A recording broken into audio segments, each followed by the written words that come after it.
এগুলো দেখার জন্য এক চোখ যথেষ্ট না। শুধু কোরআন এবং সুন্নাহ প্রোটেস্ট্যান্ট ভার্সনে পড়ে গেলেই কেউ দেখতে পারবে এমন নয়। এগুলো দেখা এবং বোঝার জন্য আল্লাহর নূর দরকার। কি দরকার? আল্লাহ পাকের নূর দরকার। যার কলবের মধ্যে আল্লাহর নূর আছে তার মধ্যে হিকমা এবং বাসিরা বেশি থাকে। যার মধ্যে কোরআন সুন্নাহর জ্ঞানের পাশাপাশি সমসাময়িক বিষয়গুলোর জ্ঞান আছে এবং এই সব জ্ঞান অর্জন করার পরে যে ব্যক্তি বিনয়ী অহংকারী নয় এবং যে ব্যক্তি এই জ্ঞান অনুযায়ী আমল করে এবং এই জ্ঞানটাকে বর্তমান প্রেক্ষাপটের সাথে মেলানোর চেষ্টা করে এবং সেজদায় পড়ে পড়ে আল্লাহর কাছে দোয়া করে, আল্লাহ আমাকে হেদায়েত দান করো, আল্লাহ আমাকে বাসিরা দান করো, আল্লাহ আমাকে দূরদর্শিতা দান করো, ইনশাআল্লাহু তাআলা আল্লাহ পাক তার কলবে তার নূর নাজিল করবে ইনশাআল্লাহ। আল্লাহ রাব্বুল আলামিনের নূর ছাড়া এই বিশ্বকে আপনি বুঝতে পারবেন না, চিনতে পারবেন না। তো প্রেক্ষাপট এখন এমন যেটা মিলে যাচ্ছে সরাসরি আইয়ামে জাহিলিয়াতের সাথে। এই শব্দটা শুনেছেন? আইয়ামে জাহিলিয়াত। আমরা সাধারণত বলি যে নবী সাল্লাল্লাহু আলাইহি ওয়াসাল্লামের নবুয়তের আগের যে যুগটা ছিল ওই যুগটাকে সাধারণত আইয়ামে জাহিলিয়াহ বলা হয়, মানে অন্ধকারাচ্ছন্ন যুগ বলা হয়, তাই তো? কেন বলা হয়? এটা কি ভালো প্রশ্ন না? কি কারণে ওই সমাজের মানুষগুলোকে আমরা জাহেল বলি? জাহেলকে, যে ব্যক্তি জানে না সে যেমন জাহেল, সত্য আসার পরে প্রত্যাখ্যান করে সেও তো জাহেল নাকি? এবং সত্যের অনুকূলে যে আমল করে না, সত্যকে পাশ কাটিয়ে চলে যায়, সে কি জাহেল নয়? জাহেলিয়াহ মানে কি? যারা জাহেলি কাজ করত তারা জাহেলিয়াতের মধ্যে ছিল। যারা জাহেলি মূর্খতাপূর্ণ কাজ করত তারা জাহেলিয়াতের মধ্যে ছিল। এখন এই যুগেও এসে যদি আমরা এই জ্ঞানের বিপ্লব আমরা যে বলি, এই বিশ্বেও যদি আমরা জাহেলের মতো কাজ করি, আমরাও জাহেলিয়াতের মধ্যেই আছি। কথা কি বুঝতে পারছেন? আচ্ছা, একটা প্রশ্ন করলাম, বলেন আইয়ামে জাহেলিয়াতকে কেন জাহেলি যুগ বলা হয়? বলেন। দাওয়াতের কাজ বন্ধ ছিল, একজন বলেছে। আপনি বলেন। বলেন। বর্বরতা ছিল। আর কি ছিল? মেয়ে সন্তানকে পুঁতে ফেলা হতো। আর কি ছিল? মূর্খতা। আর কি? মূর্তি পূজা করা। আচ্ছা, মাশাআল্লাহ, আপনারা পড়াশোনা করেন, বুঝতে পারছি, আলহামদুলিল্লাহ। আমি দোয়া করি আল্লাহ পাক আপনাদের জ্ঞান বাড়িয়ে দিক। কেন এই যুগে জ্ঞান ছাড়া চলা যাবে না। এই যুগটা অজ্ঞ থেকে চলার যুগ নয়, জ্ঞান অর্জন করতেই হবে। আর এই জ্ঞান অর্জন শুধু এককেন্দ্রিক করলে চলবে না, আপনাকে বহুমুখী শিক্ষায় শিক্ষিত হতেই হবে। অন্যথায় আপনি ওই যে বললাম আল্লাহর নূর, যেটা দিয়ে আপনি এখন বিশ্বকে দেখবেন, এটা অর্জন করতে পারবেন না। আরেকটা কথা বলে রাখি, অনেক ডিগ্রি সার্টিফিকেট অর্জন করার পরেও যদি মনের মধ্যে হিংসা আর অহংকার আর গীবত তোহমতের সংস্কৃতি না যায়, ওই নোংরা কলবেও আল্লাহর নূর নাজিল হয় না। কথা বুঝতে পারছি না? অনেক ডিগ্রি সার্টিফিকেট অর্জন করেছেন, তো মনের মধ্য থেকে এখনো হিংসাই যায় নাই, এখনো গীবত তোহমতের সমালোচনার সংস্কৃতি বর্জন করতে পারেন নাই, এখনো খোলা মনে সবাইকে ভাই মনে করতে পারছেন না। সংকীর্ণ মন, একটা ছোট মন নিয়ে ছোট লোকের মতো আপনি চলাফেরা করেন। এই মন নিয়ে চললে আল্লাহর নূর নাজিল হবে না। আল্লাহর নূর পেতে হলে মনটা প্রশস্ত হতে হবে, নিরহংকার পূর্ণ হতে হবে, কারো প্রতি হিংসা নাই, কারো প্রতি বিদ্বেষ নাই, কেউ আমার শত্রু না, মুসলিম ভাইরা সবাই আমার ভাই। উদার একটা যখন মন মানসিকতা থাকবে, নিরহংকার পূর্ণ মন থাকবে, জ্ঞান অনুযায়ী আমল হবে, সেজদায় কান্নাকাটি করবেন, আল্লাহর নূর চলে আসবে ইনশাআল্লাহ। আর এগুলো আসলে এখনকার সায়েন্স দিয়ে আমি ব্যাখ্যা করতে পারবো না, এগুলো আধ্যাত্মিক কথাবার্তা। আমাদের বাহ্যিক এই জগতের বাইরেও কিন্তু একটা জগৎ আছে, আমি মনে হয় বুঝাতে পারছি না। বারাকা, আল্লাহ পাকের বরকত কি দেখেছেন কখনো চোখ দিয়ে? আল্লাহ পাকের বরকত বলে একটা কথা আছে না? আছে না? আচ্ছা, আর বরকত কি জিনিস আপনি কি চোখে দেখতে পারেন? এমন একজন সালাফের কথা পড়লাম যিনি 40 বছর বেঁচে ছিলেন। কত বছর? 40 বছর। এই 40 বছরে তিনি প্রায় 300টা বই লিখেছেন। কয়টা? 300টা। এখন বলেন, আমরা এখানে যারা বসে আছি অনেকে 40 পার করে ফেলছি না? আমরা এই 40 বছরে কিছু করতে পেরেছি? এই 40 বছরে একটা মানুষ 300টা বই লিখতে পারে? তাহলে আমরা বুঝতে পারছি যে তাদের সময়ের যে বরকত আর আমাদের হায়াতের বরকত এক না। বরকত সম্পূর্ণ ভিন্ন জিনিস, যেটা আমরা চাক্ষুষ দেখা জ্ঞান দিয়ে বিশ্লেষণ করতে পারবো না। পারবো না। আরো বুঝাচ্ছি, দেখুন রাসূলুল্লাহ সাল্লাল্লাহু আলাইহি ওয়াসাল্লাম সারাদিনে কত কাজ করতেন। তাহাজ্জুদ পড়তেন, শেষ রাত্রে উঠতেন, রাতের এক অংশ ঘুমাতেন, আরেক অংশ উঠতেন, উঠে তাহাজ্জুদের নামাজ পড়তেন, লম্বা কেরাত, মানে এক রাকাতে প্রায় 4 পারা কোরআন তেলাওয়াত করেছেন। এক রাকাতে 4 পারা। আমরা তো 4টা আয়াত পড়লেই একদম তাড়াতাড়ি রুকু করতে হবে, দাঁড়ায় থাকতে পারতেছি না। তাই নামাজ তো ডিজিটাল, এখন যুগের সাথে সাথে নামাজও কি ডিজিটাল। অনেক মসজিদে নামাজ পড়লে মনে হয় ইমাম সাহেব পেশাব পায়খানা চাপ নিয়ে নামাজ পড়াচ্ছে মনে হয়। তাড়াতাড়ি নামাজ শেষ করতে পারলে বাঁচে। আবার দেখা যায় মাঝে মাঝে যে নামাজ মানুষ পড়াচ্ছে, পড়তেছে না, মানে নামাজ পড়ানোর দায়িত্ব সে পালন করছে, নামাজ নিজে পড়তেছে না। তো এই ডিজিটাল নামাজ না। নবী সাল্লাল্লাহু আলাইহি ওয়াসাল্লাম এক রাকাতে 4 পারা কোরআন তেলাওয়াত করেছেন, প্রায় 4.5 পারা তাহাজ্জুদের নামাজে। তখনই তো গিয়ে পা ফুলবে। এই যে পা ফুলতো, এমনি এমনি পা ফলে? কতক্ষণ দাঁড়ায় থাকলে একটা মানুষের পা ফলে? তো নবী সাল্লাল্লাহু আলাইহি ওয়াসাল্লামের পা ফুলে যেত, পা মোবারক ফুলে যেত। লম্বা সালাত পড়তেন, সালাতের পরে আবার কিছুক্ষণ ডান কাতে শুয়ে থাকতেন সুন্নত পড়ে। বেলাল রাদিয়াল্লাহু আনহু এসে ডাক দিতেন, তিনি গিয়ে মসজিদ নববীতে নামাজ পড়াতেন। ফজরের নামাজও হতো লম্বা, কেরাত হতো লম্বা। নামাজের পরে আবার সাহাবীদের সাথে কথাবার্তা বলতেন, দ্বীনি বিষয়ে মোজাকারা করতেন। তারপরে ইশরাকের নামাজ পড়তেন, চাশতের নামাজ পড়তেন, পরিবারের দেখাশোনা করতেন, দিন প্রচার করতেন, রুজি রুটির ব্যাপার ছিল। এই সারাদিন যে এতগুলো কাজ তিনি করতেন, একদিনে একটা মানুষ এত কাজ করতে পারে? তো নবী সাল্লাল্লাহু আলাইহি ওয়াসাল্লামের জীবনের বরকত আমার জীবনের বরকত কি সমান? তাহলে বলেন, বরকত কি আমি চাক্ষুষ জ্ঞান দিয়ে প্রমাণ করতে পারবো? এরকম অনেক বিষয় আছে ইসলামে যেটা চাক্ষুষ জ্ঞান দিয়ে প্রমাণ করা যায় না। কবরের আযাব দেখেছেন? কেউ কি প্রমাণ করতে পারবে? আপনি কি ফেরেশতাকে দেখেছেন যারা এখন এখানে ঘিরে রেখেছে জায়গাটা? এই জায়গাটা কি ফেরেশতারা ঘিরে রাখে নাই? আল্লাহ রাসূল কি সেই কথা বলেন নাই? কিন্তু আমরা কি প্রমাণ করতে পারবো এখন? আপনি চাক্ষুষ জ্ঞান দিয়ে পারবেন না। কবরের আযাব প্রমাণ করতে পারবেন না। স্বপ্ন মাঝে মাঝে দেখেন, সত্য হয় কি হয় না? মুমিনের স্বপ্ন সত্যি হবে কি হবে না? আখিরুজ জামানে মুমিনের স্বপ্ন বেশি বেশি সত্য হবে। তো সত্য স্বপ্নের কি ব্যাখ্যা দিবেন? কোনো ব্যাখ্যা নাই। আপনি কি জান্নাত জাহান্নাম দেখেছেন? দেখেন নাই। মিজান পুলসিরাত দেখেছেন? রূহ, আপনার শরীরে একটা রূহ আছে, আত্মা, এটা কি দেখেছেন? এখন এই যে বিষয়গুলো দেখা যায় না, আধ্যাত্মিকত্ব, বারাকা, আল্লাহর নূর, কবরের আযাব, পরকাল, ফেরেশতা, জিনজাতি, তো এগুলোকে আমরা তো বাহ্যিক জ্ঞান দিয়ে ব্যাখ্যা করতে পারবো না। পারবো? তাই বলে কি এগুলোর অস্তিত্ব নাই? বলেন, এগুলোর অস্তিত্ব আছে কি নাই? যদি এগুলোর অস্তিত্ব কেউ বিজ্ঞান দিয়ে প্রমাণ করতে চায় পারবে? যুক্তি দিয়ে প্রমাণ করতে চাইলে পারবে? কোনো দর্শন দিয়ে প্রমাণ করতে চাইলে পারবে?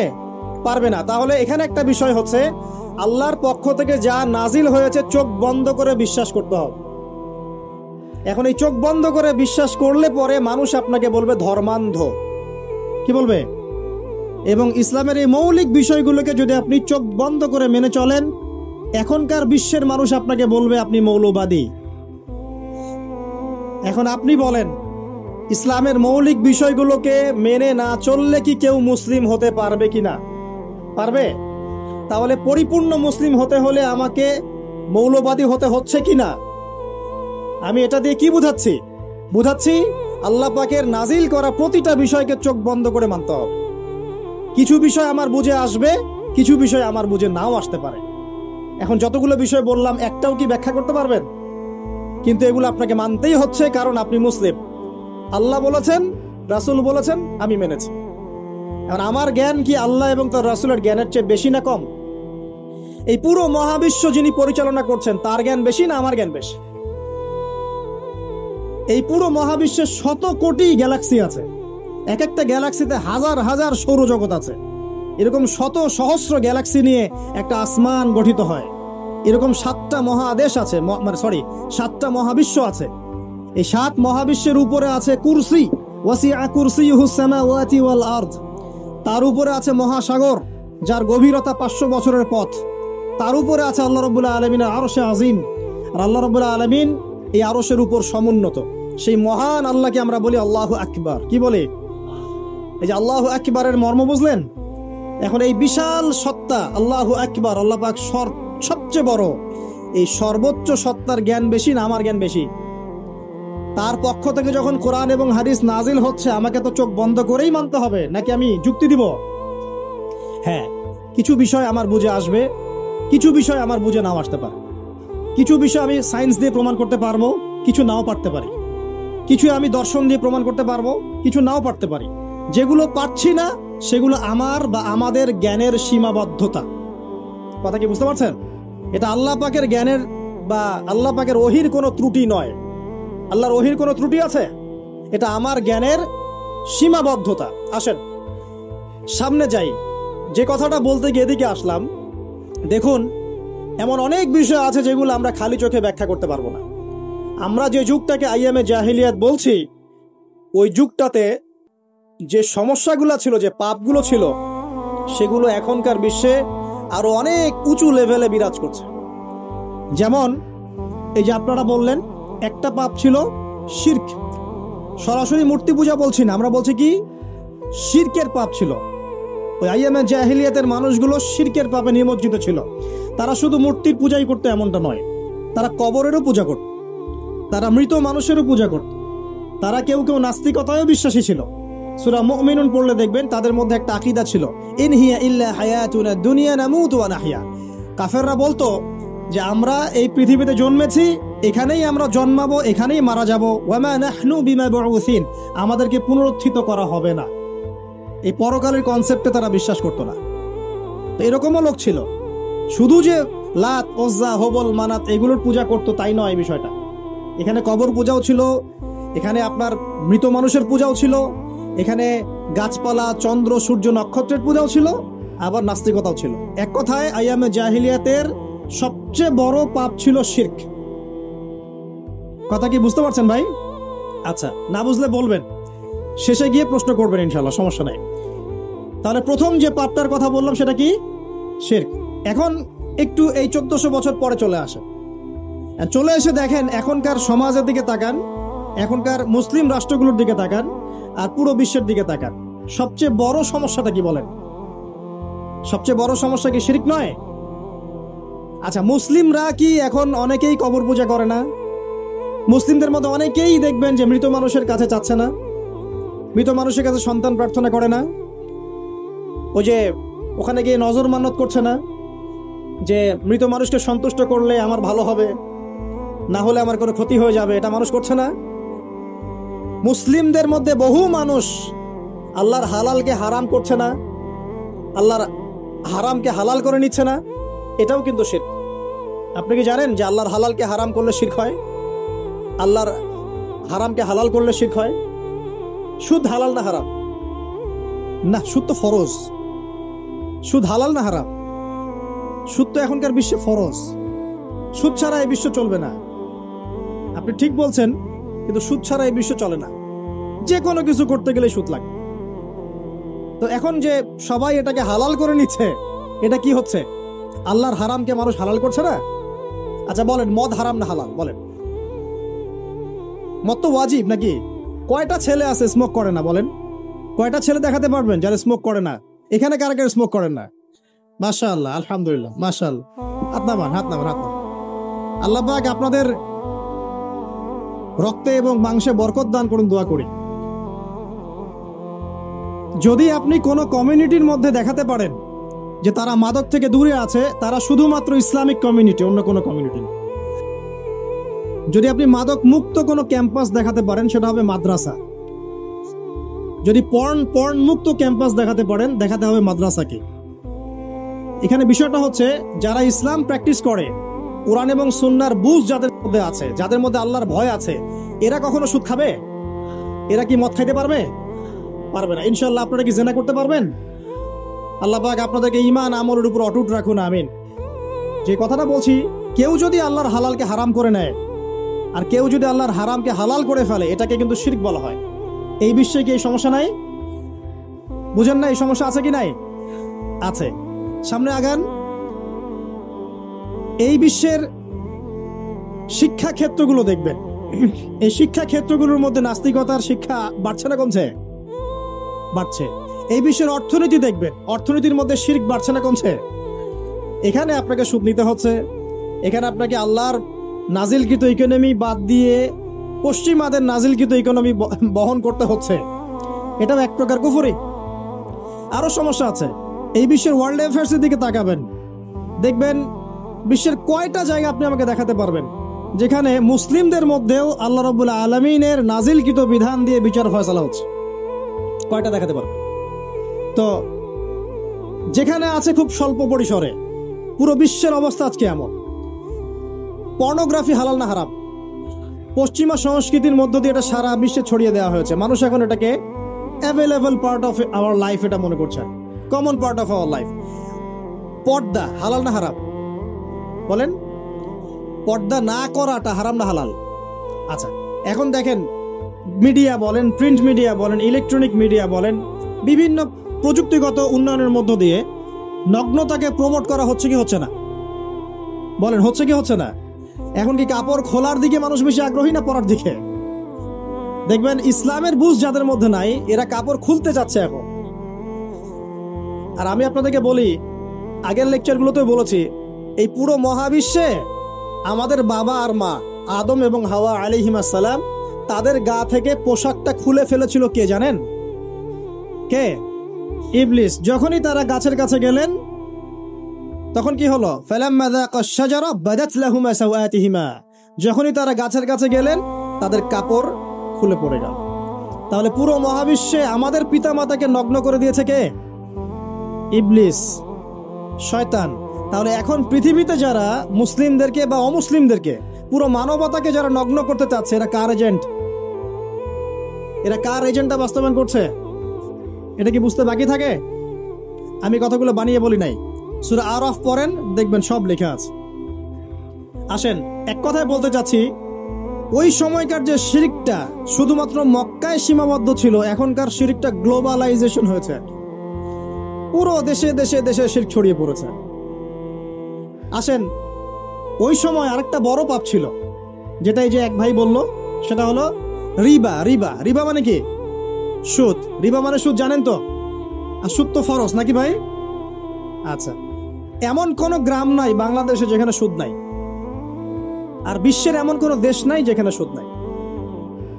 আর এই যুগের কথাই নবী সাল্লাল্লাহু আলাইহি ওয়াসাল্লাম হয়তো বা বলেছিলেন, আল্লাহু আ'লাম, আল্লাহ ভালো জানেন, যে এমন একটা যুগ আসবে যে যুগে ম্যাক্সিমামই সুদখোর হবে। যে ব্যক্তি সুদের ছিটাফোঁটা, মানে সুদের পাপ থেকে বেঁচে থাকতে চাইবে, ওর গায়েও গিয়ে সুদের ছিটাফোঁটা গিয়ে লাগবে। এটা সেই যুগ না? আপনি বুঝতে পারছেন না হয়তো, এটা সেই যুগ।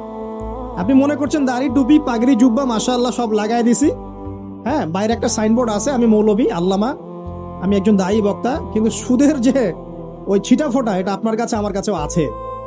হয়তো আপনি বুঝতে পারছেন না। কখন বুঝবেন? যখন ইসলামিক অর্থনীতির বইগুলো পড়তে পারবেন। আর শুধু ইসলামিক অর্থনীতির বই যথেষ্ট না, এর পাশাপাশি আমাদের দরকার এই প্রচলিত যে IMF, ইন্টারন্যাশনাল মনিটারি সিস্টেম, এর নীতিগুলো জানা। তখন কি আপনি বুঝবেন ওয়ার্ল্ড ব্যাংক কি জিনিস, IMF কি জিনিস, ঠিক আছে? তখন বুঝবেন যে পেট্রো ডলার কি জিনিস, তখন বুঝবেন যে হার্ড কারেন্সি, সফট কারেন্সি কি জিনিস, এখন বুঝবেন না। আর যেহেতু বুঝবেন না, অতএব আমি এগুলো বলেও লাভ নাই। যেহেতু আপনি বুঝবেন না, আমি যদি এখন এসব নিয়ে কথা বলি, আপনার কাছে মনে হবে এইসব কি উল্টা পাল্টা কথা কইতাছে। ঠিক আছে? তো যাই হোক, আগে আল্লাহর ওয়াস্তে ইসলামিক ইকোনমিক্স পড়েন এবং ইন্টারন্যাশনাল মনিটারি সিস্টেম সম্পর্কে পড়েন। তো যাই হোক, পড়াশোনা করেন। আমি একজন স্কলারের নাম বলে দেই, এক লেকচারে তো সব বলে দেওয়া সম্ভব না। সম্ভব? আমি রাস্তা দেখাচ্ছি আপনাদেরকে। আপনারা আল্লামা তকি উসমানীর বইগুলো পড়েন, নাম শুনেছেন? আচ্ছা, নাকি এখন বলবেন যে উনি তো হানাফি মাযহাবের, আমি তো আহলে হাদিস পড়বো না, এটা বলবেন নাকি? আল্লামা তকি উসমানী এই বিশ্বের সবচেয়ে বড় আলেমদের একজন। আল্লামা তকি উসমানী এই বিশ্বের সবচেয়ে রিনাউন্ড আলেমদের একজন। তার ইসলামিক অর্থনীতির যে পুরো সিরিজ আছে, আল্লাহর ওয়াস্তে বাসায় কিনে একবার পড়ে দেখেন অর্থনীতি কি জিনিস, আপনি কিসের উপর দাঁড়িয়ে আছে। পড়া যাবে না ইনশাল্লাহ? আপনি তাকে ভালো যদি নাও বাসেন, তাও পড়ে দেখেন।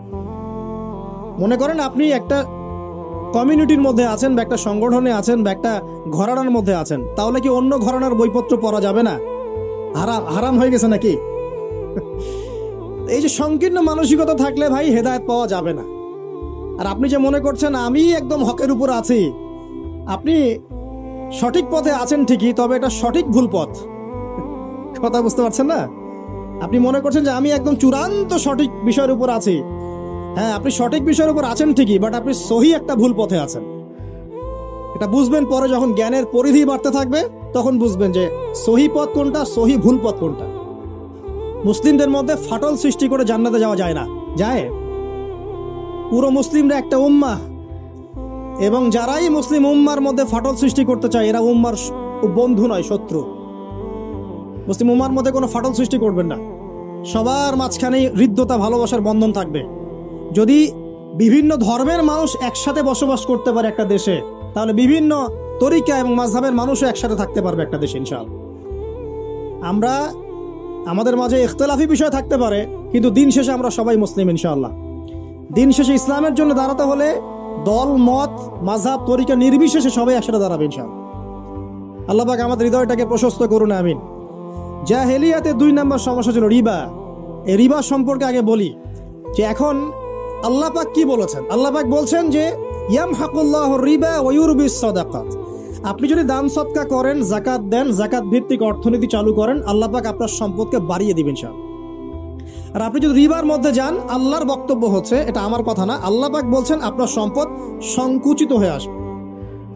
এখন আপনার ডিসিশন, আপনি কি করতে চান করতে পারেন, আমাদের কিচ্ছু বলার নাই। লাকুম দীনুকুম ওয়ালিয়া দিন, আপনার বুঝ আপনার, আপনার দিন আপনার, আমার দিন আমার। আল্লাহ বলছেন ফাযাক্কির ইন্নামা আনতা মুযাক্কির, উপদেশ দাও তুমি উপদেশ দাতা, লাস্তা আলাইহিম বিমুসাইতির, কারো প্রতি তুমি দারোগা নও।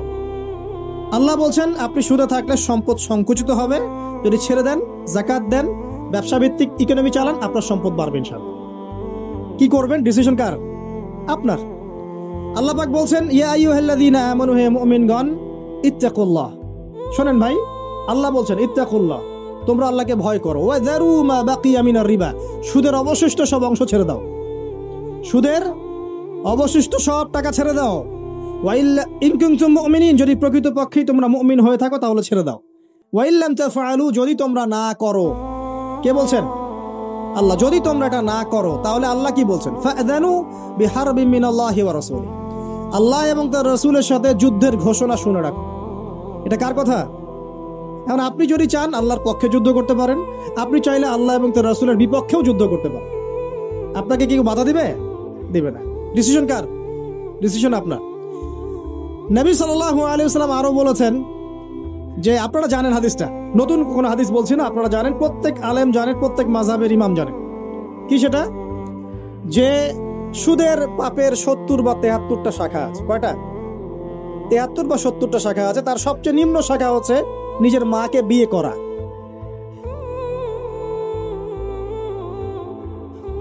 দেখলেন আমাদের অন্তরে কি কথাটা আঘাত করলো?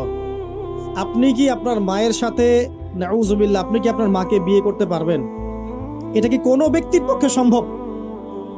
কিন্তু নবী সাল্লাল্লাহু আলাইহি ওয়াসাল্লাম বলছেন 73 শাখার সবচেয়ে নিম্ন শাখা হচ্ছে সেই ব্যক্তি যেন তার মাকে বিয়ে করলো। আর সর্বোচ্চ শাখা কি? ওই যে আল্লাহ এবং তার রাসূলের সাথে কি করা? যুদ্ধ করা। আরেকটা হাদিস আছে, নবী সাল্লাল্লাহু আলাইহি ওয়াসাল্লাম বলেছেন 4 শ্রেণীর মানুষ আছে, এদেরকে আমি সমানভাবে অভিশাপ দিলাম। কয় শ্রেণী? 4 শ্রেণী। জাস্ট শুনে রাখেন হাদিসগুলা। আমি জানি এই বিশ্বে আপনি এই হাদিসগুলোর উপর ইমপ্লিমেন্টেশনে যেতে পারবেন না, এটা আমি বুঝি, কিন্তু আকীদা ঠিক থাকতে কি কোনো সমস্যা আছে? একটা মানুষ পাপ করে, জেনে করে যে হ্যাঁ আমি জানি এই কাজটা খারাপ, ঠিক আছে। আরেকটা মানুষ মনে করে না এটা করলেও হয়, না করলেও হয়, কোনো সমস্যা নেই। আরেকটা মানুষ মনে করে যে না আমি একটা ডাহা পাপ করছি, এটা থেকে বেঁচে থাকা আমার উচিত ছিল কিন্তু আমি পারছি না। আর একজন পাপ করছে যে আমি মানি না এসব বিধান টিধান, যা ভালো মনে হবে দুনিয়ার জন্য করব। এরা কি সবাই সমান? একজন মানুষ যে জানে যে এটা খারাপ কাজ কিন্তু বাধ্য হয়ে সে করতে হচ্ছে, সে ব্যক্তি তো ওর চেয়ে কিছুটা হলেও উত্তম নাকি যে ব্যক্তি দেধারসে পাপ করছে? আচ্ছা, ওই যে এক ছেলে বলেছিল আমাদেরকে মেসেজ করে যে আমি একটা মেয়েকে খুব ভালোবাসি হুজুর, তাকে বিয়ে করতে চাই, এখন ওই মেয়ের বাসার লোকজন রাজি হচ্ছে না। তো এই ছেলের মধ্যে হারাম অ্যাফেয়ার্স আছে ঠিকই, কিন্তু সে তাকে বিয়ে করতে চায়, ওটা হালাল করতে চায়। আর এক ছেলে মেসেজ করছে, সে বলছে যে আমি এরকম জেনায় লিপ্ত ছিলাম, এখন আমি কি করব? আমি কি ওগুলো ছেড়ে দিয়ে ফিরে আসব, নাকি আমি ওই মেয়ের সাথেই জেনা অব্যাহত রাখবো? এই দুই ব্যক্তি কি সমান? সমান না। এটাই বোঝাচ্ছি আপনাদেরকে। দেখুন, 4 শ্রেণী মানুষের কথা নবীজি বলেছেন। এক শ্রেণী হচ্ছে সেই ব্যক্তি যে নিজে সুদ খায়। কারা কারা খাই? এবার হাত উঠান, কারা কারা খান? আলহামদুলিল্লাহ। দ্বিতীয় শ্রেণী যারা খায় না কিন্তু মানুষকে দেয়। এবার দেন কারা কারা? আচ্ছা। 3 নাম্বার, খায়ও না দেয়ও না। খায়ও না দেয়ও না, সাক্ষী থাকে। সাক্ষী আছেন কারা কারা? সাক্ষী অনেক জনে আছে। আচ্ছা, মাশাআল্লাহ, লা ইলাহা ইল্লাল্লাহ। 4 নাম্বার, খায়ও না দেয়ও না, সাক্ষীও থাকে না, লিখে রাখে। এবার লেখেন কারা কারা? এইবার তো মুশকিল। এখানে তো অনেক বিসিএস ক্যাডার আছেন মনে হয়, এবং অনেক এমন এমন সেকশনে জব করছেন যেখানে লিখতে হচ্ছে নাকি। তো এই 4 শ্রেণীর মানুষকে নবী সাল্লাল্লাহু আলাইহি ওয়াসাল্লাম কি করেছেন ভাই, আমি শুনাই আপনাকে খালি। আল্লাহ নবী বলেছেন যে আমি 4 শ্রেণীর মানুষকে সমানভাবে অভিশাপ দিয়ে গেলাম, এতটুকু বলেছেন। এখন আপনি যদি মনে করেন যে নবী সাল্লাল্লাহু আলাইহি ওয়াসাল্লামের অভিশাপ কাঁধে নিয়ে আমার আমলগুলো কবুল হচ্ছে, বা আমি কবরের অ্যান্সার দিতে পারবো, প্রশ্নোত্তর, আমি এই মিজানের দাড়ি পাল্লা, আমার নেকির পাল্লা ভারী হবে, বা আমি রাসূল সাল্লাল্লাহু আলাইহি ওয়াসাল্লামের সুপারিশ পাবো, হ্যাঁ, বা আমি রাসূলের সাথে জান্নাতে থাকতে পারবো, আমি বলবো এই চিন্তাটা হবে একটা অলিক প্রসূত কল্পনা, আর কিছু না। এখন তওবা করেন আমার সাথে, বলেন আজকে থেকে কোনো রকমের সুদি কারবারে থাকবো না। তওবা করেন, বলেন আস্তাগফিরুল্লাহ আল্লাযী লা ইলাহা ইল্লা হুয়াল হাইয়ুল কাইয়্যুম ওয়া আতুবু ইলাইহি। তওবা করলেন তো? ভ্যান চালায় খাবেন, রিক্সা চালায় খাবেন, কৃষিকাজ করে খাবেন, ব্যবসা করে খাবেন, ছোট্ট একটা মুদির দোকান করে খাবেন, যদি কিচ্ছু করতে না পারেন রাস্তায় মুচিগিরি করে হলে খাবেন, সেলুনে বারবার হয়ে খাবেন, তারপরে সুদের দিকে যাবেন ইনশাআল্লাহ। পারবেন? আপনার রিজিক কি আপনার হাতে না আল্লাহর হাতে? না, আমাদের রিজিক তো আমাদের হাতে। যে ব্যক্তি মনে করে রিজিক আল্লাহর হাতে, সে কি কখনো ঘুষ নিতে পারে? সে অন্যের সম্পদ আত্মসাৎ করতে পারে? সে অন্যের জমি সিজ করতে পারে? সে দুর্নীতি করতে পারে? সে সুদ খাইতে পারে? কেন খায়? কারণ সে মনে করে রিজিকের মালিক সে নিজেই। এগুলো করলে তার সম্পদ বাড়বে, না করলে সম্পদ বাড়বে না। এই কারণেই তো সে কাজগুলো করে। আর আমি খুব ভালোই বুঝি, অ্যাটলিস্ট আমি খুব ভালোই বুঝি যে এই কাজগুলো ব্যক্তিরা কেন করে। উত্তর শুনবেন? উত্তর হচ্ছে পরিবারের জন্য। কার জন্য? পরিবারের জন্য। মা, বৃদ্ধ মা আছে দেখতে হবে, 2 বাবা আছে দেখতে হবে, স্ত্রী আছে। আর স্ত্রী মাশাআল্লাহ একদম ফেমিনিস্ট, তার চাহিদা পূরণ করতে তার হিমশিম খেতে হয়। হ্যাঁ, একটা শাড়ি নেবে 20,000, ঠিক আছে? স্ত্রীর চাহিদা অনেক, গহনা গাড়ির অনেক চাহিদা। আর না দিলে তো আবার সমস্যা, বাসায় গেলে তো মানসিক টর্চার সেলে রেখে দিবে। এখনকার বেশিরভাগ পুরুষই কিন্তু নির্যাতনের শিকার। এখনকার বেশিরভাগ পুরুষ কিন্তু নির্যাতনের শিকার। ম্যাক্সিমাম বাসায় গিয়ে দেখবেন টর্চার, এক একটা রিমান্ডের সেলের মতো, বুঝছেন? এবং এটা 7 দিন 5 দিন 7 দিনের রিমান্ড না, এটা লাইফ টাইম রিমান্ড, মানে পুরো জীবন ধরে রিমান্ড চলবে আর কি। তো এই যে সমস্যা, তা কার কার জন্য করি? পরিবার, সন্তান, পিতা মাতা, আত্মীয় স্বজন, এগুলোর জন্য। কিন্তু একটা কথা শোনেন আমার, আমরা যখন মারা যাব না, আমরা মারা গেলে পরে 40 দিন তারা আমাদেরকে মনে রাখবে কিনা সন্দেহ আছে। বিশ্বাস করছেন না? এই যে আমাদের অনেক আত্মীয় স্বজন মারা গেছে না, বছরে একটা বারও কি কবরস্থানে কেউ গিয়েছে? হয়তো যায়, মৃত্যুবার্ষিকী ওই দিন যায়, তাই না? দেখেন, আমরা কিন্তু আস্তে আস্তে ভুলে গিয়েছি তাদেরকে, আমরা ব্যস্ত হয়ে গেছে। ঠিক একইভাবে তারাও আমাদেরকে ভুলে যাবে। এই জন্য আমি বারবার আপনাদেরকে মনে করে একটা কথা, আমার জীবন থেকে উপলব্ধি করি একটা কথা, যে একমাত্র আল্লাহ ছাড়া এই পৃথিবীতে এবং পরকালে আমাদের আপন বলে কেউ নাই। বাকি সবাই সবার স্বার্থের জন্য আছে। মানুষ মানুষের অবস্থানকেই মূল্যায়ন করে, মানুষের অবস্থানকেই মূল্যায়ন করে। আল্লাহ রাব্বুল আলামিন আপনার ভিতরটাকে ভালোবাসেন। দেখেন, আপনি যখন নামাজ পড়েন নাই, আল্লাহ পাক কিন্তু আপনাকে ধ্বংস করে দেন নাই। আল্লাহ পরম করুণাময় আপনাকে হেদায়েত দিয়ে নামাজি বানিয়ে দিয়েছেন। জীবনে অনেক পাপ করেছেন, ইনস্ট্যান্ট আল্লাহ পাক শাস্তি দিতে পারতেন, আল্লাহ পাক দেন নাই। আল্লাহ আপনাকে ভালোবাসেন, আল্লাহ আমাকে ভালোবাসেন। আল্লাহ পাকের এই ভালোবাসার ঋণটা শোধ করার জন্য হলেও নামাজি হয়ে যান, আল্লাহর পথে ফিরে আসেন, দিনের জন্য কিছু করেন, দিনের ফিকির করেন, পড়াশোনা করেন। প্রিয় ভাইরা, আল্লাহ পাক তৌফিক দান করুন। দেখুন, এই রিবা থেকে দূরে থাকার জন্য একটা হাদিস যথেষ্ট, যে 4 শ্রেণীর মানুষকে আল্লাহ রাসূল সাল্লাল্লাহু আলাইহি ওয়াসাল্লাম লাআনত করেছেন, অভিশাপ দিয়েছেন। ইনশাআল্লাহ আজকের লেকচার যাদের কানে যাবে, আমরা যদি না খেয়েও মরে যাই, আল্লাহ পাক না খেয়ে মারবেন না ইনশাআল্লাহ।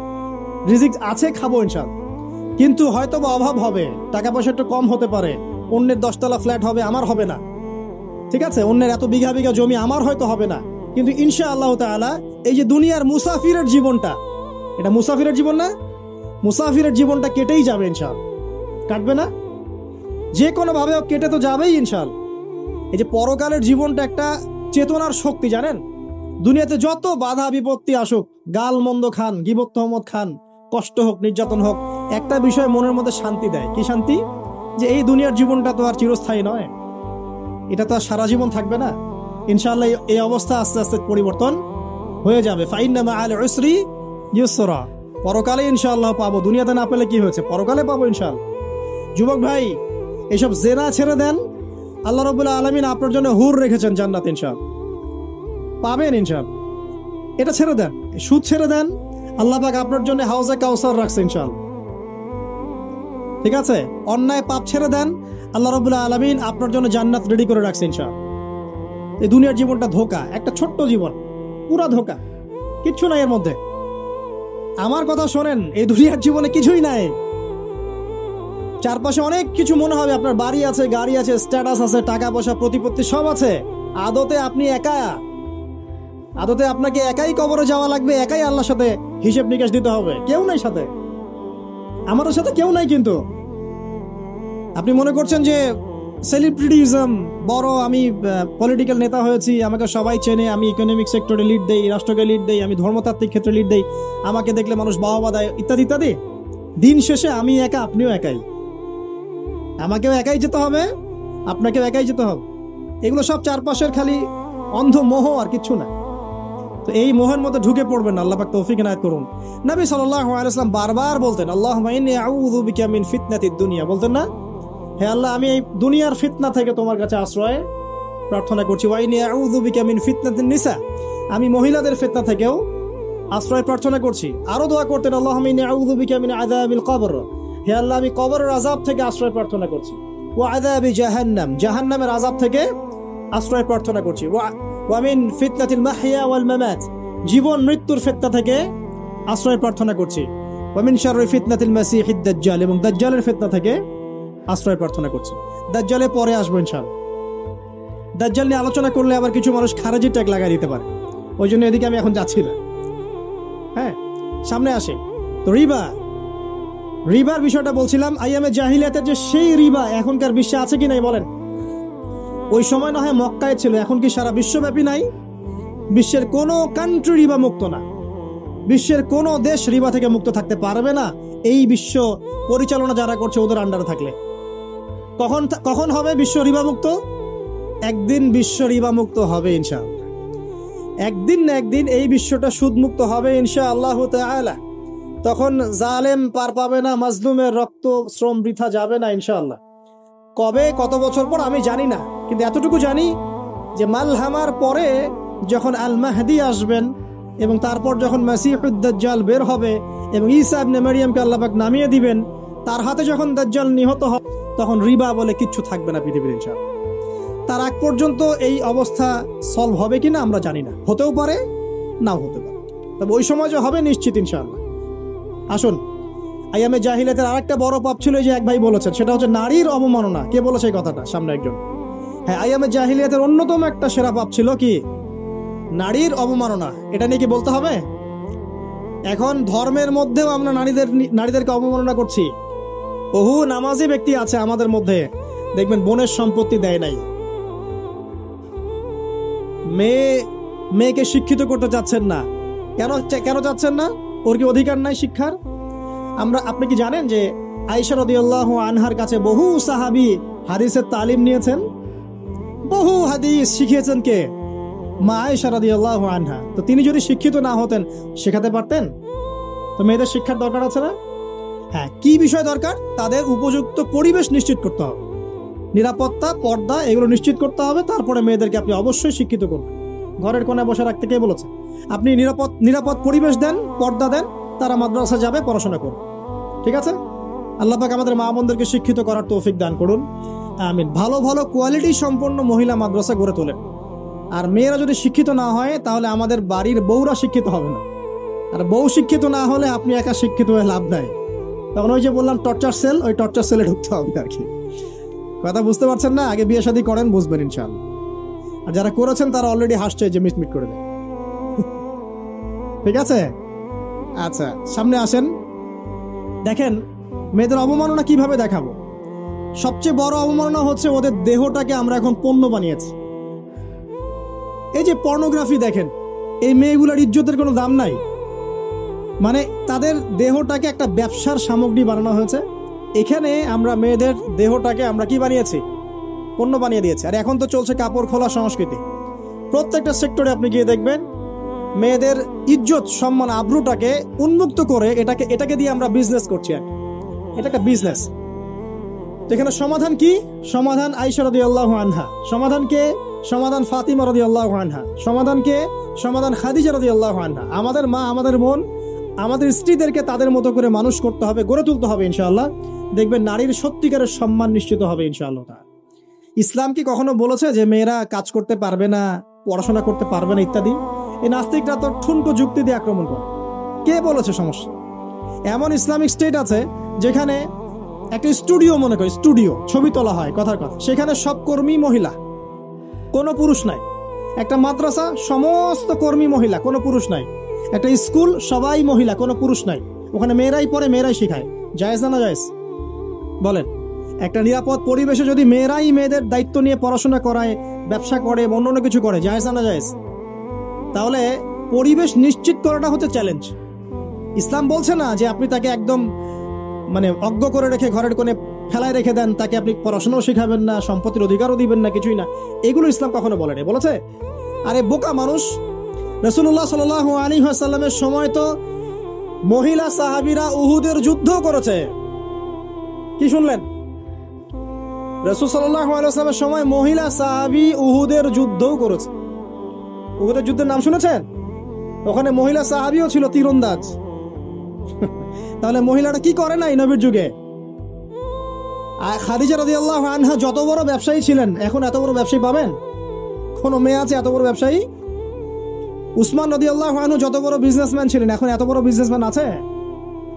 তো কি ছিল না সেই স্বর্ণ যুগে? ওই স্বর্ণ যুগের সুন্নতি আমাদেরকে আমল করতে হবে। আল্লাহ পাক তৌফিক এনায়েত করুন, আমিন। প্রিয় মা ও বোনেরা, পর্দা ছাড়বেন না। আপনাদের জন্য 4টা কাজ: স্বামীর আনুগত্য করা, লজ্জাস্থানের হেফাজত করা, আপনার 5 ওয়াক্ত সালাত ঠিকঠাক মতো আদায় করা, এবং রমজান মাসে সাওম রাখা। নবীজি বলেছেন সাল্লাল্লাহু আলাইহি ওয়াসাল্লাম, জান্নাতের যে কোনো দরজা দিয়ে ইচ্ছা আপনি প্রবেশ করতে পারবেন। আপনার জন্য সহজ। আর স্বামীর আনুগত্য বলতে আমি বুঝাইনি স্বামীর দাসত্ব করতে হবে, এটা বলিনি। এখনকার কিছু ফ্যামিলিস্ট মেয়ে আছে, ওরা আনুগত্য শব্দ মনে হয় যে দাসত্ব মনে হয়। আনুগত্য দাসত্ব এক জিনিস না। আনুগত্য কি? স্বামী কোরআন সুন্নাহর অনুকূলে কোনো কথা বলেছে, আপনি মানবেন। স্বামী বলছে পর্দা করো, তোমাকে ভালোবেসে বলছি তুমি পর্দা করো, তুমি আমার অনেক প্রিয় একজন মানুষ, তুমি বেপর্দায় বাইরে যাবা, লোকজন দেখবে, কেমন হয়? ঠিক আছে, তোমাকে তো আমিই বিয়ে করেছি, তুমি আমার মানুষ, তোমাকে দেখবে কেন? ঠিক আছে? তো এখন স্বামী ভালো কথা বলেছে, আপনি শুনলেন, এটা আনুগত্য। আর ওই স্বামী যদি বলে আসো তো আমার কলিগরা এসেছে, ওকে খাবার সার্ভ করতে হবে, আসো খাবারটা পরিবেশন করো, এখন আপনি বেপর্দা হয়ে আপনার স্বামীর কলিগের সামনে খাবার পরিবেশন করতে শুরু করলেন, এটা কি আনুগত্য করতে হবে? এটা তখন আপনি আনুগত্য করবেন না। সিম্পল। কোরআন সুন্নাহর অনুগত কাজে আপনি স্বামীর আনুগত্য করবেন, বিপরীতে গেলে আপনি করবেন না। স্বামীর আনুগত্য মানে স্বামীর দাসত্ব নয়।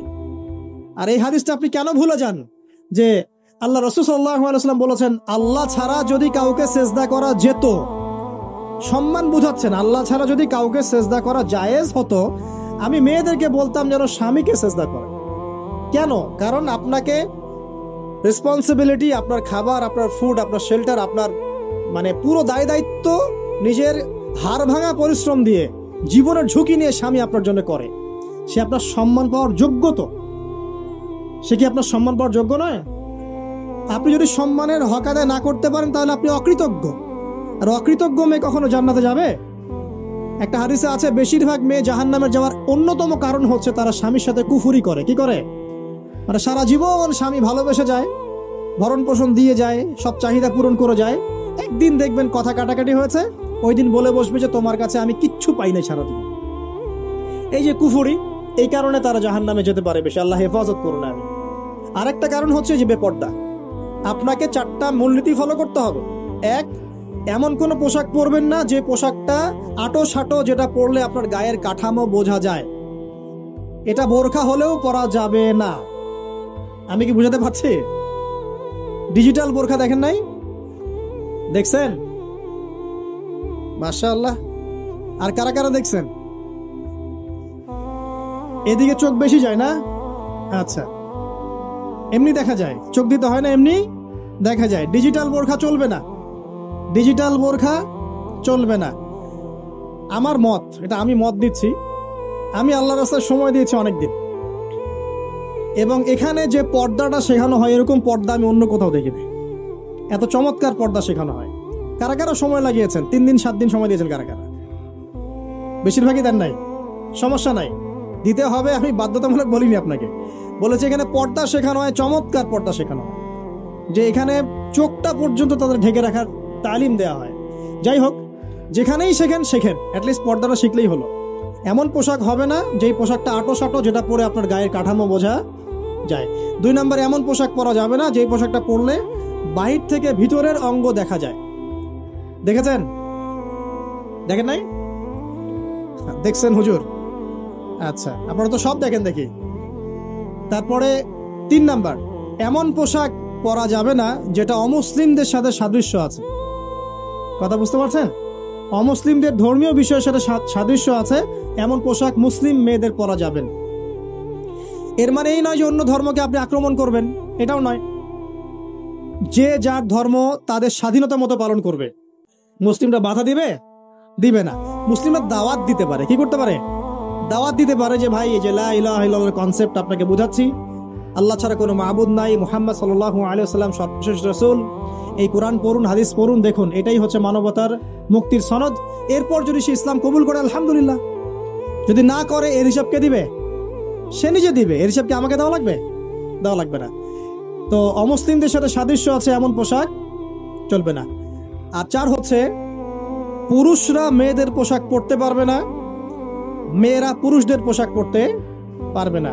জি, আপনাদেরকেই বলছি, আপনারা জিন্স পরতে পারবেন না, মেয়েদেরকে বলছি, এবং টি শার্ট পরতে পারবেন না। আপনারা ওই যে যা ইচ্ছা তাই ড্রেস পরে বলবেন যে 1000 বছরের সভ্যতা সংস্কৃতি, এসব বাজে কথা চলবে না এখানে। এটা 1000 বছরে কোনোদিনও আমাদের দাদা নানিরা এগুলা কখনো পরে নাই। পরছে? আপনার দাদি কখনো এরকম পরছিল শাড়ি? তো যে বললো 1000 বছর থেকে পরে আসতেছে নাকি?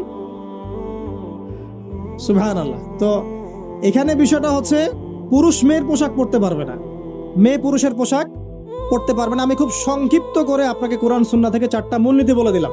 এই 4টা মূলনীতি কোরআনেও আছে, হাদিসেও আছে। আসেন, এই যে নারীর অবমাননা, এই বিষয়টা আইয়ামে জাহিলিয়াতে যেমন ছিল, এখন দেখবেন আরো বড় পরিসরে এসেছে। আসে নাই? এই যে ফ্যাশন শো, দেহের প্রদর্শনী, বিভিন্ন ফিল্মস দেখবেন, ফিল্ম ইন্ডাস্ট্রিজে দেখবেন, মিউজিকে দেখবেন, পর্নে দেখবেন, মেয়েদের দেহটাকে নিয়ে ব্যবসা করা হচ্ছে। আগে তো না হয় কন্যা সন্তান হলে জীবন্ত পুঁতে ফেলতো নাকি? এখন যদি গর্ভের বাচ্চা মেয়ে জানে, অনেকে আগেই মেরে ফেলে। বোঝেন নাই মনে হয়? অনেকে যদি জানে যে গর্ভে মেয়ে সন্তান আছে, আগেই মেরে ফেলায়। এমন অনেক দেশ আছে, আমি নাম বলছি না দেশের সঙ্গত কারণে, যে সে দেশে এরকম মেয়ে সন্তানকে এই যে খালাস করে ফেলার, নষ্ট করে ফেলার, ভ্রূণ নষ্ট করার আলাদা ক্লিনিক আছে, আলাদা হসপিটাল আছে। বলে নাউজুবিল্লাহ। তো আসলে ওই 1450 বছর আগের মানুষটা বেশি বর্বর ছিল না, আমরা বেশি বর্বর? এই অধিকারের কথা বলে বলে আমরা মেয়েদের দেহটাকে নিয়ে এখন মস্করা করছি, তামাশা করছি। সবচেয়ে সেরা অধিকার কোথায় পাবে? কোরআনে পাবে, হাদিসে পাবে, ইসলামে পাবে। তার পর্দা নিশ্চিত হবে, দেহ সেফ থাকবে, তার ইজ্জত নিশ্চিত হবে, ইজ্জত সেফ থাকবে, তার সম্মান সেফ থাকবে। তাকে রাজরানীর মতো স্বামী বাসায় রাখবে, কারণ সে হচ্ছে তার কাছে সবচেয়ে মূল্যবান প্রিয় বস্তু। শুধু তাই নয়, সম্পত্তির অধিকার তাকে দিতে হবে। একজন মেয়ে তার ভাইয়ের সম্পত্তি পাবে, তার বাবার সম্পত্তি পাবে, তার স্বামীর সম্পত্তি পাবে, সব দিক থেকে সে সম্পত্তি পাবে। আর একজন ছেলে কিন্তু সব দিক থেকে সম্পত্তি পাবে না। তো এই বিষয়গুলো যখন এক শ্রেণীর মানুষ বোঝে না, তখন ইসলামের বিরুদ্ধে অহেতুক প্রপাগান্ডা চালানো শুরু করে। সবচেয়ে সেরা সম্মান রক্ষার উদাহরণ দেয়া হয়েছে ইসলামে, কোরআনে এবং হাদিসে। এই কথাটা আপনাদের মা বোনদেরকে বোঝাবেন, তবে নম্রতার সাথে বোঝাবেন, কারণ উচ্চবাচ্য করলে তারা কথা শুনবে না। আর আল্লাহ রাসূল সাল্লাল্লাহু আলাইহি ওয়াসাল্লাম বলেছেন, কিছুটা বাঁকা হাত দিয়ে তাদেরকে তৈরি করা হয়েছে। যদি আপনি শক্ত করে চাপ দিতে যান তাহলে ভেঙে যাবে, আর যদি আপনি ওই অবস্থায় ছেড়ে দেন তাহলে বাঁকাই থেকে যাবে। এখানে আপনাকে হিকমা অবলম্বন করতে হবে। আল্লাহ পাক তৌফিক দান করুন। একটা বিষয় বলছিলাম, ওই যে শিরকের পাপ এখন গ্লোবালাইজেশন হয়েছে না, ওই সুদের পাপ এখন গ্লোবালাইজেশন হয়েছে না। গ্লোবালাইজেশন বোঝেন? মানে বিশ্বায়ন, পুরো বিশ্ব ছড়িয়ে পড়েছে না। আর একটা হচ্ছে এই যে মেয়েদের অবমাননা, এটা সারা বিশ্বে ছড়িয়ে পড়ে নাই? আচ্ছা, আর দুটা বলবো, এরপর বলে আমি শেষের দিকে যাচ্ছি। আসেন, একটা হচ্ছে মাদক। আইয়ামে জাহিলিয়াতের অন্যতম সেরা পাপ ছিল কি? মাদক। ওই যে বলছেন জাহিলি যুগ, কেন বলছেন জাহিলি যুগ? বিকজ ওইখানে মাদক খেত মানুষ বেশি। এখন বলেন, ওখানে না হয় মক্কায় মাদক খেত মানুষ, এখন সারা বিশ্বে মাদক ছড়িয়ে পড়ে নাই? বেশি না কম? এখন এই যে নতুন নতুন মাদক আসছে, ইয়াবা, আরো নাকি কি কি আসছে নতুন নতুন, আমরা নামও জানি না। এই যে গাজার নাম জানি, ফেন্সিডিলের নাম জানি, আর কি কি আছে, হিরোইন বলেন, আর দু একটা, আফিম, আর কি আছে? হ্যাঁ, রেন্ডি, সুবহানাল্লাহ, এই নামও কখনো শুনি নাই আমি। আচ্ছা শোনেন, বিষয়টা হচ্ছে, দেখুন এই বিষয়টা কি হালাল না হারাম? আচ্ছা, এটাকে যদি আমরা হালাল করে নেই তাহলে কি হবে? কুফরি হবে না শিরক হবে? শিরক কুফর দুটোই হচ্ছে। কিন্তু এখন মক্কার কিছু মানুষ মাদক খেয়েছে বুঝলাম, আল্লাহ রাব্বুল আলামিন ধাপে ধাপে এখান থেকে বের করেছেন। প্রথমে বলেছেন মদ খেয়ে নামাজের ধার কাছে যেও না। হ্যাঁ, তারপরে বলেছেন এই যে মাদকে কিছুটা উপকার আছে কিন্তু বেশি ক্ষতি। তারপর বলেছেন খেয়ে নামাজের কাছে যেও না। তারপর ধাপে ধাপে শেষের দিকে এসে আল্লাহ পাক বলেছেন যে এটাকে ছেড়ে দাও। সূরা মাইদায় পড়ে দেখেন, এটা শয়তানের কাজ। তখন সাহাবায়ে কেরাম রাদিয়াল্লাহু আনহুম পুরোপুরি মাদক থেকে নিজেদেরকে মুক্ত করলেন। এরপরে কি কখনো তারা মাদক ছুঁয়েও দেখেছেন? বরং মাদক দ্রব্য সেবন করলে 40টা লাঠি বেত্রাঘাত করতে হয়, ইসলামিক শাস্তি। কয়টা লাঠি? আর উমর রাদিয়াল্লাহু আনহুর সময়ে 40 লাঠিকে বাড়িয়ে 80 লাঠি করা হয়েছিল। কত লাঠি? 80 লাঠি। কিন্তু আরো একটা পাপের শাস্তি আছে, বলবো? অপবাদ, এখন যেটা বেশি দেয়া হয়, অপবাদ, মিথ্যা অপবাদ, সতী সাদী নারীর উপরে মিথ্যা অপবাদ, এর শাস্তি হচ্ছে 80 লাঠি। আবার 100 লাঠির শাস্তি আছে, 100 লাঠি। এটা কিসের জানেন? জিনা। এই যে যারা করছেন, এর শাস্তি হচ্ছে 100 লাঠি। তাও জনসমক্ষে দিতে হবে, গোপনে না। আর 1 বছরের জন্য এলাকা ছাড়া করতে হবে। রজম একটা শাস্তি আছে, রজম। এটা কি? রজম মানে পাথর নিক্ষেপ করে হত্যা। এটা তো বর্বর, তাই না? অমানবিক, মধ্যযুগীয়। এসব কথা শুনছেন না? শোনেন, কিছু কিছু বিষয় আছে যে বিষয়গুলো করার পরে এই পৃথিবীতে মানুষ বেঁচে থাকার অধিকারটা হারিয়ে ফেলে। কথা বুঝতে পারছেন না মনে হয়? কিছু কিছু পাপ আছে, এগুলো করলে পরে মানুষ এই পৃথিবীতে বেঁচে থাকার অধিকারটা হারায় ফেলে। যেমন কোন বিবাহিত ব্যক্তি যদি জেনা করে, নাউজুবিল্লাহ, কোন ছেলে যদি কোন ছেলের সাথে যৌন সম্পর্ক করে, সমকামী করে, বা এটাকে যেটা গে মানে যেটা কি বলে, সমকামিতা, ঠিক আছে, এই কাজ যদি কেউ করে, নোংরা কাজ যদি কেউ করে, কোনো মেয়ে যদি কোনো মেয়ের সাথে এরকম কোনো কাজ করে, একই পাপ। এসব পাপ করলে পরে এই পৃথিবীতে বেঁচে থাকার অধিকারটা সে হারিয়ে ফেলে। কথা কি বুঝতে পারছেন?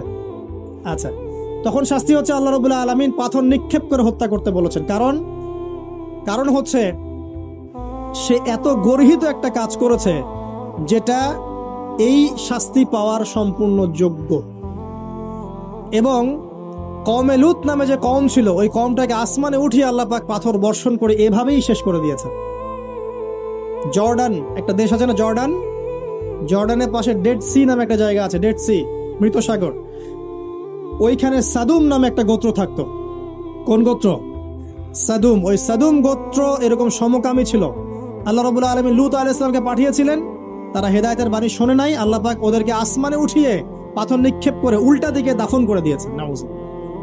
তো কিছু কিছু পাপ আল্লাহ পাক সহ্য করেন না, আল্লাহ পাকের আরশ কেঁপে ওঠে। এই পাপগুলো সেরকম পাপ। কথা বুঝতে পারছেন? তো এই যে জিনা, পর্নোগ্রাফি, ব্যভিচার, পরকীয়া, এগুলোর মধ্য দিয়ে আমরা নারীর অবমাননা করছি না?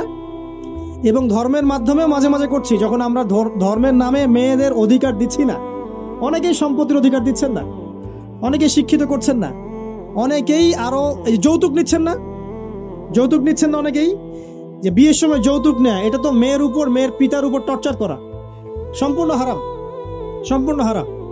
তারপরে দেখবেন, রিপোর্টগুলো পড়ে দেখবেন যে এই বছর 2000 কত, এটা 22, এই 22-এই গভর্নমেন্ট রিপোর্ট অনুযায়ী নিবন্ধিত প্রায় 1339টা ধর্ষণের মামলা হয়েছে। তো এটা এখন অ্যাভেলেবল, যে কোনো সব জায়গায় ধর্ষণ হচ্ছে, এখন অ্যাভেলেবল। মানুষ এটাকে স্বাভাবিক মনে করছে, এখন নর্মাল, নর্মাল ধর্ষণ হতেই পারে, মানুষ এখন এমন মনে করছে। প্রত্যেক দিন পেপার খুলবেন, দেখবেন রেপের খবর, প্রত্যেক দিন খবর শুনবেন ধর্ষণের খবর। আর সব খবর তো আসে না, আসে হয়তো 10%, 20%, 30%, বেশিরভাগই আসে না। এলাকায় মোড়ে মোড়ে দেখবেন, গ্রামে গঞ্জে শহরে বন্দরে খালি ইফটিজিং, ইফটিজিং দেখবেন, খালি ইফটিজিং। মেয়েদেরকে যৌন হয়রানি করা হচ্ছে, বাসে, অটোতে, টেম্পুতে, সব জায়গায়। বাসের মধ্যে মেয়েকে রেপ করে ফেলা হচ্ছে। একটা বাচ্চা মেয়ে যে বোঝেও না যে সেক্সুয়াল বিষয়গুলো কি জিনিস, ওকেও রেপ করা হচ্ছে। এই যে মহামারী, আপনি তো বুঝতে পারছেন না যে আমরা কোন সমাজে আছি। এই সমাজে আপনার মেয়ে তো সেফ না, আমার মেয়ে তো সেফ না। আমার মেয়ে, আপনার মেয়ের ভবিষ্যৎ কি হবে, এর ভবিষ্যতের নিশ্চয়তা কে দিবে? আপনার মেয়ের ইজ্জতের ভবিষ্যতের নিশ্চয়তা কে দিবে? এই নিশ্চয়তা দেওয়ার মতো মানুষ কোথায়, নেতা কোথায়? কারো ঘরের স্ত্রী, কারো ঘরের বোন, কারো ঘরের মেয়ে এখন সেফ না। যে কোনো দিন, যে কোনো জায়গায়, যে কোনো দুর্ঘটনা হতে পারে। বাসে, ট্রাকে, ট্রেনে, অটোতে, সব জায়গায় হতে পারে। আর এগুলোকে আমরা প্রমোট করছি, এখন নগ্নতাকে প্রমোট করছি, পর্নকে প্রমোট করছি। এই নগ্নতা, পর্ন, এসব দিয়ে মানুষের মাথাটাকে পুরো জানোয়ার বানিয়ে ফেলা হয়েছে। পর্ন দেখাতে দেখাতে ছেলেদের মাথাটাকে জানোয়ার, পশু বানিয়ে ফেলা হয়েছে। এরা এখন বোঝে না যে মেয়ে কি জিনিস, মা কি জিনিস, বোন কি জিনিস, তাও বোঝে না। ভাই বোনের সাথে জেনা করেছে, চাচাতো বোন চাচাতো ভাইয়ের সাথে জেনা করছে, চাচাতো ভাই ফুফাতো বোনের সাথে জেনা করছে। রংপুরের খবর শুনলাম যে মায়ের সাথে ছেলেও জেনা করেছে। নাউজুবিল্লাহ। এগুলো কেন হচ্ছে? এই মহামারী কেন হচ্ছে? কি সমাধান দিবে? সমাধান ইসলামে ছিল, আমরা নেই নাই। সমাধান হচ্ছে, প্রথম সমাধান অশ্লীলতার মহামারী বন্ধ করতে হবে। মানুষ পর্ন দেখতে দেখতে পশু হয়ে গেছে। আপনি বাইরে এই যে আলখাল্লা টুপি দাড়ি পরে ঘুরলে লাভ আছে? ইমানের আলোচনা করবেন, খুব লাফালাফি করলো, 2 দিন পর দেখবেন কোনো খবর নাই। পর্ন দেখতে দেখতে ভিতরটা শেষ, ড্যামেজ। পর্নোগ্রাফিতে যে একবার আসক্ত হয়েছে, তার মধ্যে ইমানের কোনো তেজই থাকবে না, কোনো তেজ থাকবে না। এখন আলেম জালেম সবার ফোনে ফোনে দেখবেন পর্ন চলে আসতেছে। কেউ দেখতে না চাইলেও তাকে দেখতে বাধ্য করা হচ্ছে। ফেসবুকে ঢুকবেন, নগ্ন দৃশ্য। এই নগ্নতা দিয়ে, এই পর্নোগ্রাফি দিয়ে, এই যে মিডিয়ার মধ্যে দিয়ে প্রমোটিংটা দিয়ে ব্যভিচার ছড়িয়ে দেয়া, জেনা ছড়িয়ে দেয়া, অশ্লীলতা ছড়িয়ে দেয়া, পরকীয়া ছড়িয়ে দেয়া, এর মধ্য দিয়ে নারীর সম্মান, দেহ, ইজ্জতকে আমরা এখন রাস্তার সাথে মিশিয়ে দিয়েছি। কিসের অধিকারের কথা বলছে? কিসের নারী অধিকারের কথা বলছে? খালি ডিগ্রি সার্টিফিকেট অর্জন করতে পারলেই অধিকার হয়? আমার তো ইজ্জতই ঠিক থাকলো না, আমার অধিকার কোথায় থাকলো? একটা সার্টিফিকেট অর্জন করার জন্য কলেজের মেয়েদেরকে বড় বড় নেতার বেডরুমে ঢুকানো হচ্ছে, দেখেন নাই?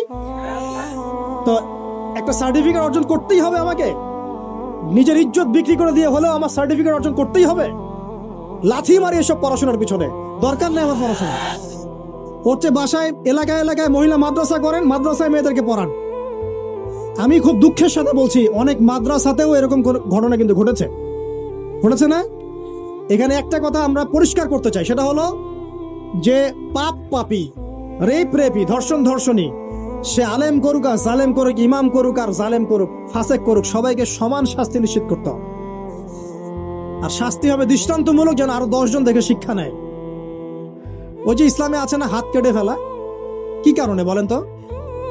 কারণ সবাই যখন দেখবে এই যে খুঁটির সাথে বেঁধে একটা চোরের হাত কেটে ফেলা হয়েছে, এলাকার সব মানুষ দেখেছে, চুরি বাড়বে না কমবে? নিশ্চিত চুরি কমে যাবে ইনশাআল্লাহ। তো এই যে নারীর অবমাননার ওই যুগের চেয়ে এই যুগে বেশি না কম? আপনি ভালো করে আল্লাহর নূর দিয়ে দেখেন। আমি প্রথমে বলেছি, শুধু বাইরের চোখ দিয়ে দেখলে সব বুঝতে পারবেন না। আল্লাহ পাকে নূর দিয়ে দেখেন, কোরআন সুন্নাহর গভীর জ্ঞান দিয়ে দেখেন, দেখবেন ওই জাহিলিয়াতের চেয়ে 1000 গুণ বেশি জাহিলিয়াত এখনকার বিশ্বে চলছে। আল্লাহ পাক আমাদের মা বোনদের ইজ্জত হেফাজত করুন, তাদের সম্মান হেফাজত করুন। আমরা দোয়া করি আল্লাহ পাক তাদেরকে উচ্চশিক্ষায় শিক্ষিত করুন, নিরাপত্তা নিশ্চিত করুন। কেউ যদি ওদের দিকে খারাপ চোখ তুলে তাকায়, আল্লাহ পাক সেই চোখকে যেন ধ্বংস করে দেন। আল্লাহ পাক তাদের ইজ্জতের প্রতি যদি কেউ খারাপভাবে হাত বাড়ায়, তাদের শাস্তি যেন নিশ্চিত করার তৌফিক আল্লাহ পাক আমাদেরকে দান করে। আল্লাহ পাক আমাদের মা বোনদেরকে মূল্যবান, মহামূল্যবান মনে করে আমাদেরকে হেফাজত করার তৌফিক দান করুন, আমিন। আর তাদেরকে যারা নগ্ন করতে চায়, আল্লাহ পাক এদেরকে ধ্বংস করে ছেড়ে দিন, আমিন। আল্লাহ পাক বলেছেন, যারা চায় মুমিন মুসলিমদের সমাজে অশ্লীলতা ছড়িয়ে পড়ুক, দুনিয়া এবং আখিরাত উভয় জাহানে আল্লাহ পাক এদেরকে ধ্বংস করবে। আরেকটা বলে শেষ করি, সেটা হলো, কয়টা বলেছি ভাই জাহিলিয়াত? ইমাম মুহাম্মদ বিন আব্দুল ওয়াহাব রাহিমাহুল্লাহ তার একটা বইয়ের মধ্যে 1000টা জাহিলিয়াত আছে। আমি 5টা বাছাই করেছি। কয়টা? 5টা। কয়টা বলেছি? 4টা। এক হচ্ছে কি বলেছিলাম? শিরক। আছে না নাই? রিবা এখন আছে না নাই? 3 নাম্বার কি ছিল? মাদক। আর 4 নাম্বার নারীর অবমাননা। মাদক তো বুঝলেন, এটা তো আমার চেয়ে আপনারা ভালো বুঝেন, মাদক সব জায়গায় আছে। আরেকটা কথা বলি, দেখুন মাদক নিয়ে একটা কথা বলি, শুনুন। আপনাদের কি কখনো গায়ে কখনো ফোড়া হয়েছে? কার কার গায়ে ফোড়া হয়েছে বলি, হাত তুলে। আচ্ছা, কেমন ব্যথা? ফোড়া ফেটে গেলে কি বের হয়? রক্ত আর পুঁজ বের হয়, তাই তো? একটা হাদিস পড়েছি, রাসূলুল্লাহ সাল্লাল্লাহু আলাইহি ওয়াসাল্লাম বলেন সাল্লাল্লাহু আলাইহি ওয়াসাল্লাম, যে জাহান্নামে আমাকে মেরাজের রাতে জাহান্নাম দেখানো হয়েছে। মেরাজের রাতে আমাকে জাহান্নাম দেখানো হয়েছে। তো সেখানে আমি দেখলাম যে কিছু মানুষকে এই জাহান্নামীদের রক্ত আর পুঁজ খেতে দেয়া হচ্ছে। মানে আল্লাহ জানেন কেমন করে, রক্ত আর পুঁজ পান করতে দেয়া হচ্ছে। কারণ জাহান্নামে পিপাসা লাগবে না, ক্ষুধা লাগবে না? ক্ষুধা লাগবে। খাবার খেতে চাইলে জাক্কুম, আর পানি খেতে চাইলে হামিম, গরম উত্তপ্ত পানি। আর এই যে রক্ত আর পুঁজ, রক্ত আর পুঁজের একটা মিশ্রণ খেতে দেয়া হচ্ছে। তো নবী সাল্লাল্লাহু আলাইহি ওয়াসাল্লামকে সাহাবীরা পরে জিজ্ঞাসা করলেন, ইয়া রাসূলুল্লাহ, কোন পাপের কারণে তাদেরকে এই শাস্তি দেয়া হচ্ছে? নবী করিম সাল্লাল্লাহু আলাইহি ওয়াসাল্লাম বললেন, তাদেরকে এই শাস্তি দেয়া হচ্ছে একটা পাপের কারণে, সেটা হলো মাদক দ্রব্য সেবন করা। আর ওই পানীয়টার নামও নবীজি বলে গেলেন, তার নাম হচ্ছে তিনাতুল খাবাল। কি নাম? তিনাতুল খাবাল। এই তিনাতুল খাবাল মানে জাহান্নামীদের রক্ত এবং পুঁজ, এটা খেতে দেয়া হচ্ছে মাদকদ্রব্য সেবনকারীদের জন্য। আল্লাহ রাসূল সাল্লাল্লাহু আলাইহি ওয়াসাল্লাম বলেছেন, কোনো ব্যক্তি যদি মাদক সেবন করে, তার 40 দিনের নামাজ কবুল হবে না। সে যদি আবার তওবা করে ফিরে আসে, আল্লাহ পাক মাফ করে দিবেন ইনশাআল্লাহ। যদি আবারও মাদক খায়, আবার 40 দিনের নামাজ কবুল হবে না। তারপর যদি আবার তওবা করে, আবার আল্লাহ মাফ করে দিবেন ইনশাআল্লাহ। তারপর যদি আবার মাদক খায়, আবার 40 দিনের নামাজ কবুল হবে না। তারপর যদি আবার তওবা করে, আবার আল্লাহ মাফ করে দিবেন। তারপরে যদি আবার মাদক খায়, তখন আল্লাহ রাব্বুল আলামিন তাকে তিনাতুল খাবাল পান করান। প্রিয় ভাইরা, আপনারা মুসলিম না? আমরা মুসলিম না? মুসলিম যুবকদের সবচেয়ে সেরা অস্ত্র হচ্ছে ঈমান এবং নৈতিকতা। অন্যরা জাহিলিয়াতের স্রোতে ভেসে যাক, মুসলিম তরুণরা কখনো জাহিলিয়াতে যাবে না ইনশাআল্লাহ। আমার সাথে ওয়াদা করেন যে কোনো প্রকার মাদক দ্রব্যের সাথে সংশ্লিষ্ট থাকবেন না। একটা সিগারেটেও কখনো টান দিবেন না। কারণ সিগারেটটা কি? সিগারেট আপনাকে আস্তে আস্তে অন্য মাদকের দিকে নিয়ে যাবে। সিগারেট খাওয়া শিখেছিস, এখন গাঁজাও খা। গাঁজা খাওয়া শিখলে এখন ওটা খা, এই করতে থাক। এক পর্যায়ে আপনি এখান থেকে আর বের হতে পারবেন না। এখানে আপনার দেহের ক্ষতি, আপনার মস্তিষ্কের ক্ষতি, আপনার পরিবারের ক্ষতি। এমন আপনি যদি পরবর্তীতে গিয়ে পরিবার গঠন করতে চান, আপনি সুখী পরিবারও গঠন করতে পারবেন না, কারণ ভিতর থেকে আপনি নিজেকে শেষ করে ফেলেছেন। দুইটা ভয়ঙ্কর পাপের কথা বলে দেই। এই দুইটা পাপে যারা আসক্ত হয়ে আছে, তারা তওবা করে ফিরে আসলে পরেও সারা জীবন তাদেরকে এটা সাফার করতে হবে। কথা বুঝতে পারছেন না? তওবা করে ফিরে এসেছেন মনে করেন, তারপরেও আপনাকে সারা জীবন এই পাপের ফলটা ভোগ করতে হবে।